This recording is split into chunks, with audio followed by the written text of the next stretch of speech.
Hello, my name is Mike Sinibaldi, and welcome to this week's video edition of Heard on the Street. In this edition, I'm going to take a look at the following markets: the S&P 500, oil, gold, and copper. The first market I'm going to talk about is the S&P. At the weekly chart level, the market continues to push higher, and it's just beyond the point where wave C equals 0.618 of wave A. The butterfly sell pattern that I have shown also completes at 1348.80. However, the advance during the past 3 weeks was made on increasing thrust, which is illustrated by the increasing distance between price and the 3x3 red displaced moving average. That's not what you want to see if you're anticipating a top in a market.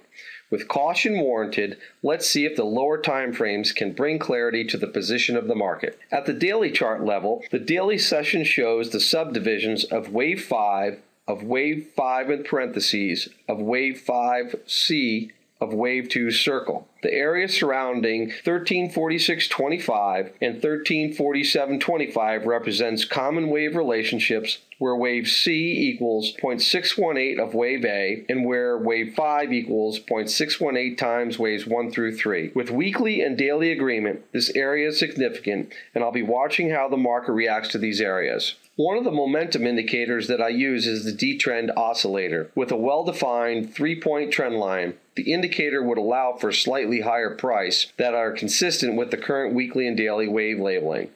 If the wave count is correct, price should turn south after the oscillator tags the trend line.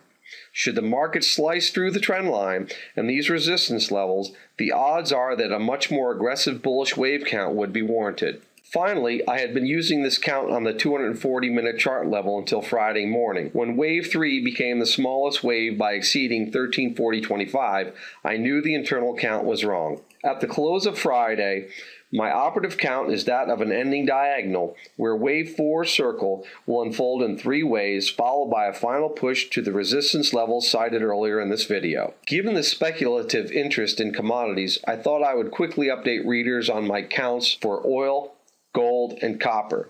For crude oil, I'm bullish as the daily chart levels show that wave 4 completed at 83.875. I'm looking for another 3-wave advance to complete cycle wave B. The next market that I'll cover is gold.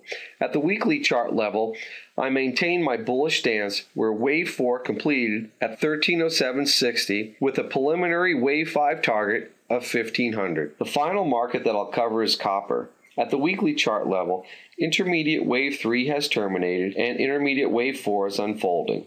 The Cobb-and Fibonacci relationships for the termination of wave 4 are the 0.236 and 0.382 retracements, 422.60 and 396.40 respectively. Therefore, I'm looking for a final push to 500.9, whereas wave 5 equals waves 1 through 3 of the grand supercycle wave 3 circle. I hope you found this video helpful, and best of trading.